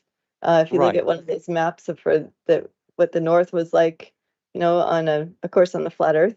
And that number comes up quite a bit in prophecy, so I'm interested. It's interesting, yeah, and it is in music too. If you notice, it's in music quite a bit. So yeah, that number 4 seems some kind of supernatural number, maybe, or I don't know. But it's something that's dictated by God for a reason. Could be. Yeah. So let's do a little bit, because again, when I grew up in Sunday school, etc., when I heard of the 4 horsemen, it's like, wow, you think about it, and okay, you have these horses and something happens in each one. But let me just do a little bit of reading here of that, and then we'll kind of be the picker and choosers and kind of think what we think after, okay? After I do a little discussion. Okay. Revelation 6:2 we have, and it's 6:2 to 8, and in these verses, I'm just going to go into the ones that talk about the horses. And I saw, and behold, a white horse, and he that sat on him had a bow, and a crown was given unto him, and he went forth conquering as to conquer. And then in 4 we get, and there went out another horse that was red, and the power was given to him that sat thereon to take peace from the earth. And then there's another one, and I behold, and lo, a black horse, and he that sat upon him had a pair of balances in his hand. And then the last one I see, and I looked, and behold, a pale, which could be green, a pale horse. And his name that sat upon him was Death, and hell followed with him, and power was given unto them over a 4th part of the earth. So most of us probably who have just take a look here casually at what these 4 horsemen are about is basically, I could explain what they are real quick as far as what the conventional Christianity and prophecy talks about. And pretty much they believe that the white horse is a symbol of the peace that the Antichrist will help to bring on the earth, okay? And you have a bow with no arrows. You have this person sitting there and you get world peace, okay? At least for a little while, okay? And then you have the red horse that jumps in there, World War III, he's bloody, he's war, probably they talk about that. Some kind of war goes on where people, get destroyed, etc. And then you have the third one, which is death, obviously, that follows with so much destruction with maybe the world, etc., the World War, whatever that happens. And then you have the famine, okay? Because they say famine because they say the paleness or greenness of, it's a symbol of disease, etc., that happens to the people. Now, okay, it might happen. It might be part of this in this chronological order, but does it have to be? The Bible never says that these horses are events, and nor does the Bible say that they have to be in any chronological order either. It just states that there's 4 of them, and it details them a little bit, which is interesting. And in the Old Testament, we do seem to have 4 atrocities that we talk about in a couple verses, and I'll bring them in and I'll show how I think they relate to these 4 horses. So it's interesting. So it kind of further describes these 4 groups, okay? Groups of people, okay? Now, one interesting thing that I see in this verse is that if you look at it in Revelation 6:8, it says, and power was given unto them over a 4th part of the earth. So that you think about it, okay, what does that mean? Does that mean that, could this mean that each horse had a quarter part of the earth where they had like dominion or they had influence or something? That is a really good point. I wanted to comment real quick from the chat. Sure. Sherry also noted another number 4 of how the 4 angels were loosed also in Revelation 9:14. Oh, yeah. It's saying to the 6th angel, you probably cover this in your book, but she said it's saying to the 6th angel, loose the 4 angels which are bound in the great river Euphrates. Yeah, that's a good example, Sherry. Yeah, that's very good. That's very good. Now, some of the things that are in this last volume might be kind of a hard sell, okay? Because I just kind of go for what's simple, and I go for what I see that makes sense, okay, in the world and logically makes sense. I try to skip anything that sounds so fantastic that people are going to downplay it right away and say that's ridiculous, isn't it?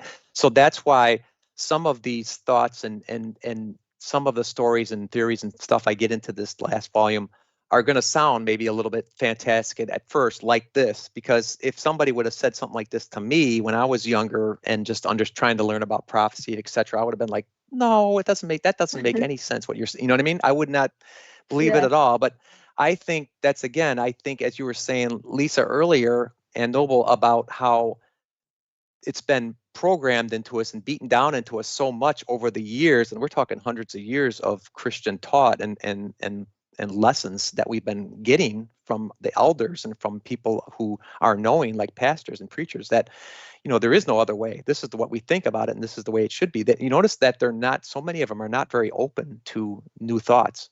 Oh, not at all. Not at all. Yeah. What do you think, Noble, on that? No. They go with what they learn in seminary, and that's pretty much it. They're happy with what they got. They don't go deeper, further. But I think it's a cool concept that you're presenting here, Brett. I'm interested to hear more. Okay. Yeah. The reason, and again, but I think it's also important that we just try to like have an open mind and just think, could there be something else? Because like you were saying, they learn it in seminary, because somebody's calling the shots in seminary, and they say, you learn it this way, you don't get the grade. And it's kind of like what we see every day in schools and stuff, what they're teaching. It's like, okay, well, you learn it the way we want you to, and that's it.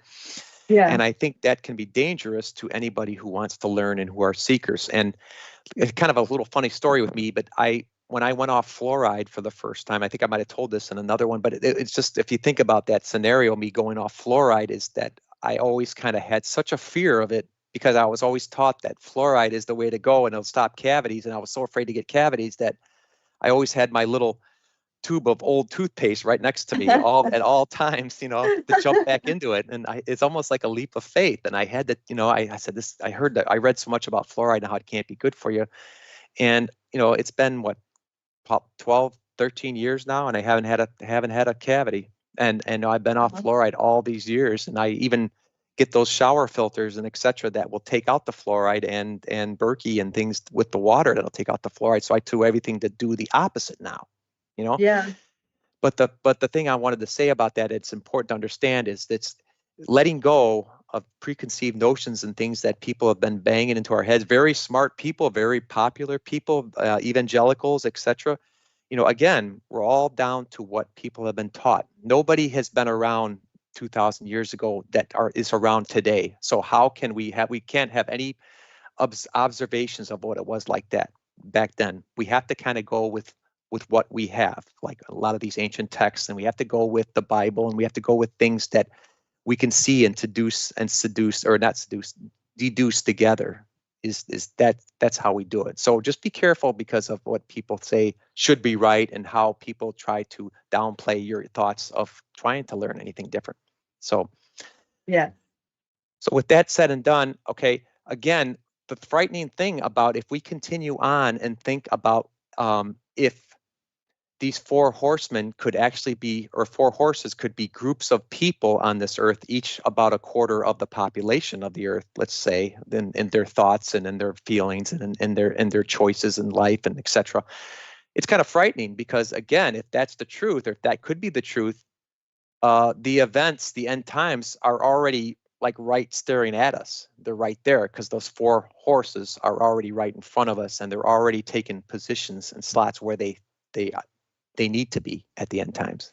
So it's a little frightening if you think about it, rather than just thinking, oh, okay, well, we're waiting on the white horse here, world peace. That's going to start everything.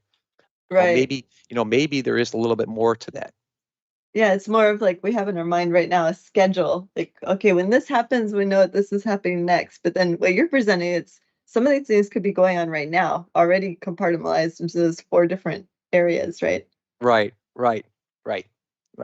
And yeah, and that's kind of, because again, didn't Jesus say himself, he says, no man knoweth when God is going to bring on this end times, you know. So, and a lot of people are trying, you've heard over the history, they say, oh, it'll happen in 1975, or oh, it'll happen, 100 years ago, and let's wait on a mountain for him, and I mean, you can't. Yeah.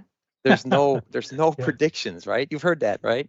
Yeah, the Jehovah's Witnesses made many, many predictions, and they had to recant or find an excuse why it didn't happen. Well, even other church leaders too. They've Yep. said that he's going to come back in 1988. I remember that one because my own church was telling us to sell all our stuff, and they had people leaving their furniture on their front lawn and everything. It was ridiculous. Oh man. Some people sold their homes. Yeah, some people sold. Really? In Yeah. Hawaii too. My That own would be church. horrible if they sold their home in Hawaii. Not the one my dad was pastor at, but this Okay. Assembly of God that I was going to, and it was like, what in the world is this? People are just listening to everything, and then the day came and went. The whatever day it was supposed to, the so-called rapture was supposed to happen, and it came and went. So it was just like, okay, well, who's the false prophet here? Right. Yeah. Because And again, do you think, go ahead. no, I just said, do you think the church has helped them to get their homes back? Nope. No, of course not. Nope.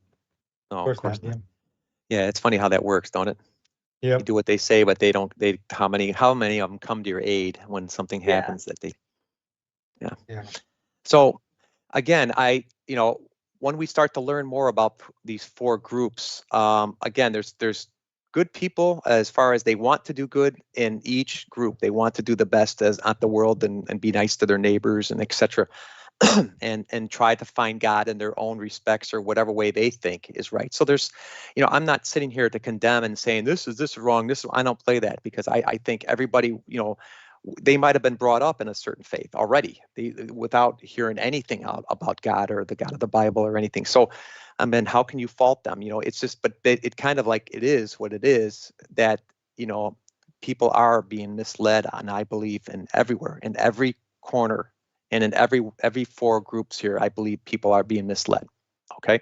So it's not against the people, and I believe it's just because I think people are making these choices and what they've been taught and asked to believe in moral pathways, and Cain and the serpent have slithered into their way into each and every one of them, commandeering them and twisting them around. Yes. So I believe, again, the four are in place, and top brass over these are then the ones that have actually are the ones that are problematic to people below them, kind of like the wolves in sheep's clothing and the preachers and things like that who kind of tell us and think we should only learn this way. Now, an interesting thing, what I did was I looked another verse here. It's Revelation 6:8. And we talked about, remember it said, and power was given unto them over the fourth part of the earth. Now, it tells what happened and what kind of power this is. And interesting enough, there's 4 elements to this verse. It says to kill with sword and with hunger and with death and with the beasts of the earth. So we have 4 elements, which I believe that one could apply to each horse, okay? And each horse could have their own style or their own way that they're known for, okay? That's what I basically had to kind of bring these together, okay? And along these same lines, it's interesting because I said that in the Old Testament, there was a verse in the Old Testament that had somewhat of the same type of information here. And actually, that's in the book of Ezekiel 14:21. And it seems to state a lot of this. And it says, "For thus saith the Lord God, how much more when I send my 4 sore judgments upon Jerusalem, the sword and the famine and the noisome beasts and the pestilence, to cut off from it man and beast." So basically, we almost have the same 4 here: sword, famine, hunger or famine, noisome beasts, pestilence. So again, in my view, it seems to give these little qualities to each one of these horses to help us try to figure out what they were and what they're all about. Okay. So we got about 15 minutes. So what I'm going to do is I'm going to just continue and tell you what I believe what these 4 might be, and then we'll stop here. Well, actually, we can go a little bit farther, but we'll stop pretty much, and we can do a little Q&A or talking. But I believe that, and I just made a little grouping of each one, and here we go. I believe the black horse works through death or pestilence.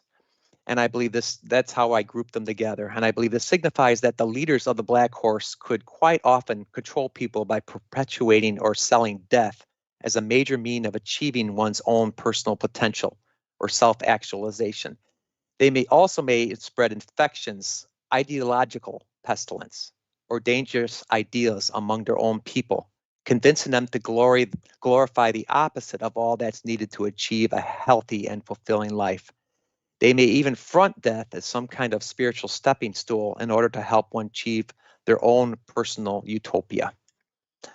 So in other words, to kind of simplify that, the black horse, the powers that be above the group of people in the black horse, the quarter of the population that's affected by them, they like to push death as something that's, and I'm sure a lot of people will get into this and start to understand it right away, but who thinks about glorification of death and how, okay, once you're dead, you'll come back as something better the next time, and you should not be afraid of death. It's not, there's that type of thing. Okay, we're going to start to see what this type of horse seems to be pushing in their constituents.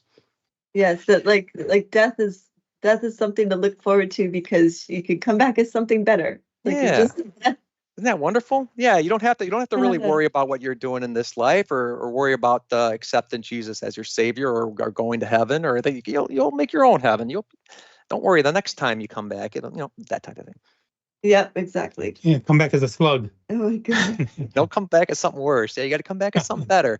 Well, not a parasite, right? Oh no. Have you ever actually had a conversation with people who truly believe this? Like, I've had a conversation with one of my friends from high school that when he was in high school, his dad passed away, and he totally believed his dad was still in the house in the form of a cockroach. So whenever we went to visit his house, if we saw a cockroach, we were not allowed to try to kill it or it was just so bizarre.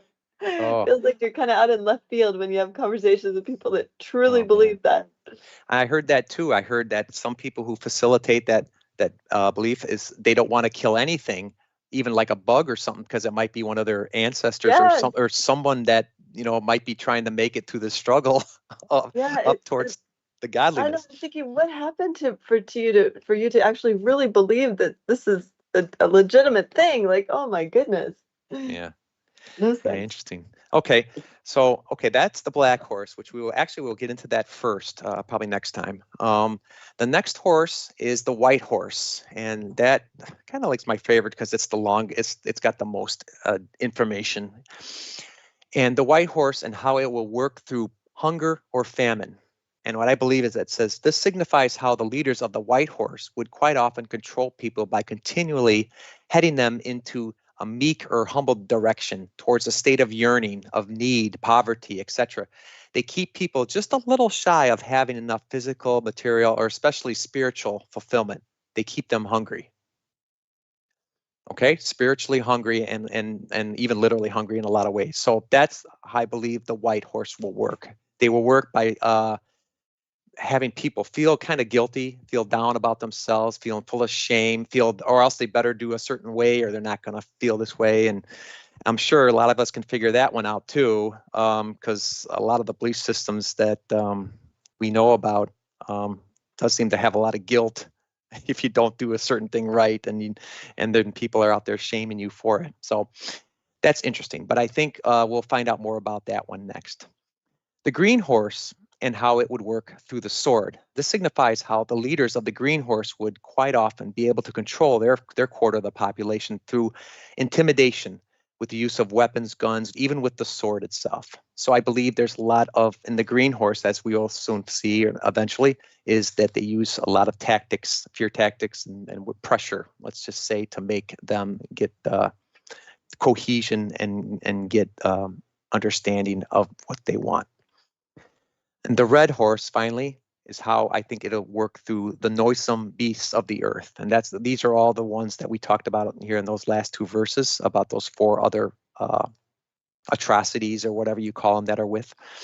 This signifies that the leaders of the red horse would quite often control people by harsh ideological tactics.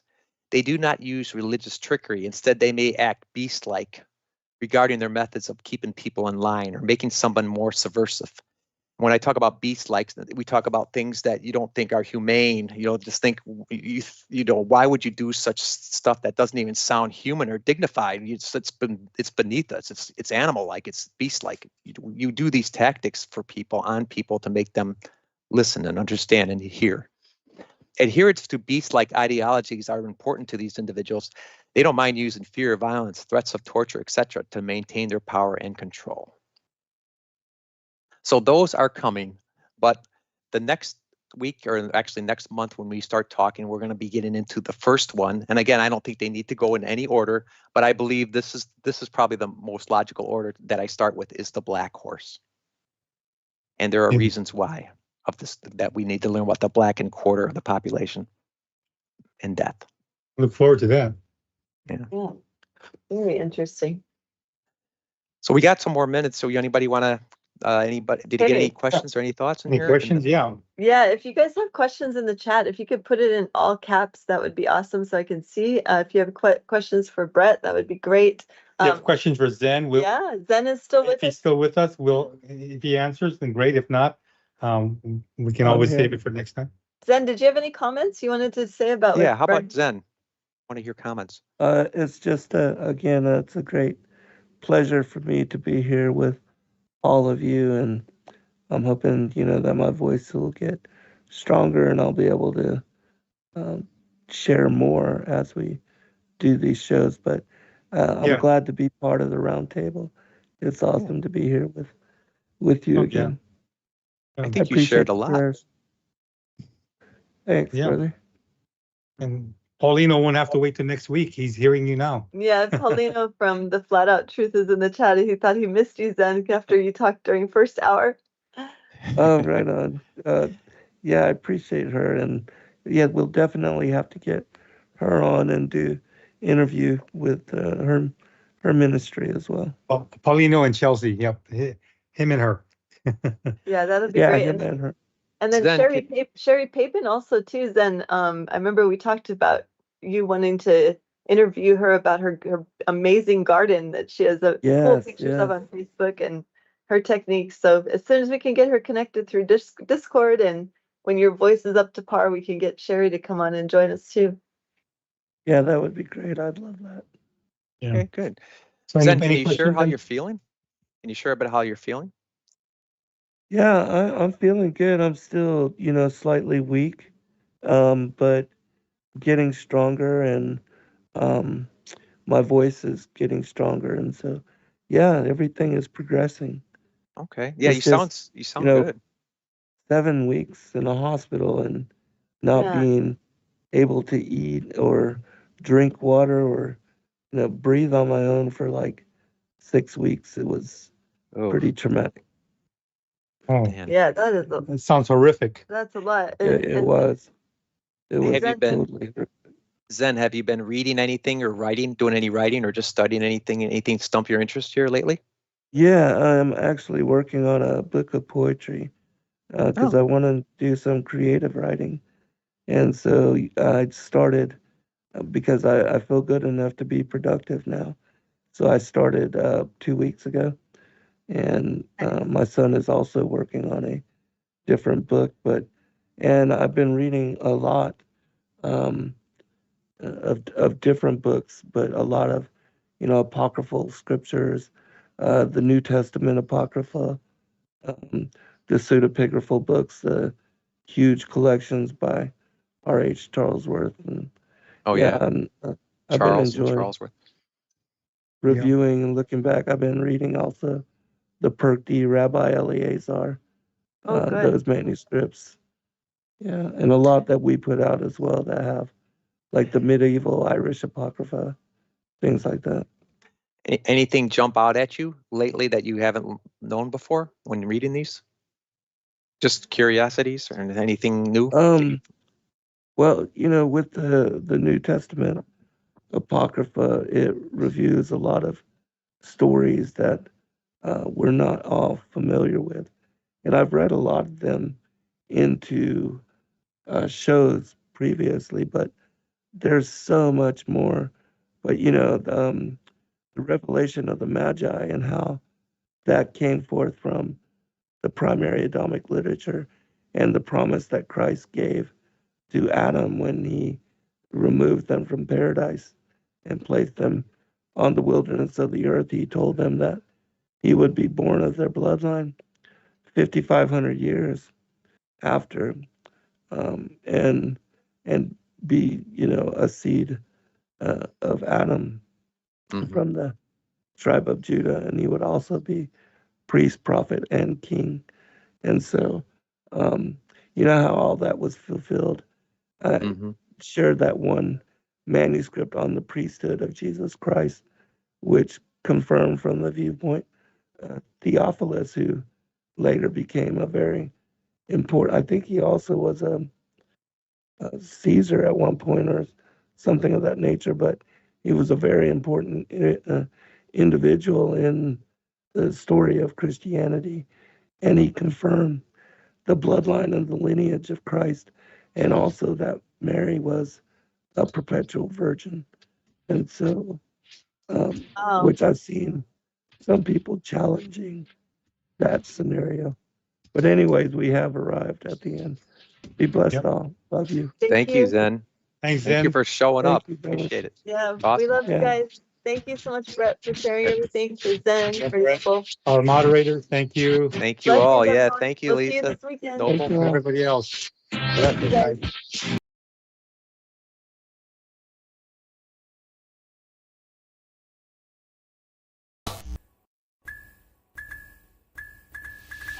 Thank you, everybody, for joining us for this video and this broadcast. We appreciate all of you and thank you for your patronage. Please do like and subscribe and share with your friends.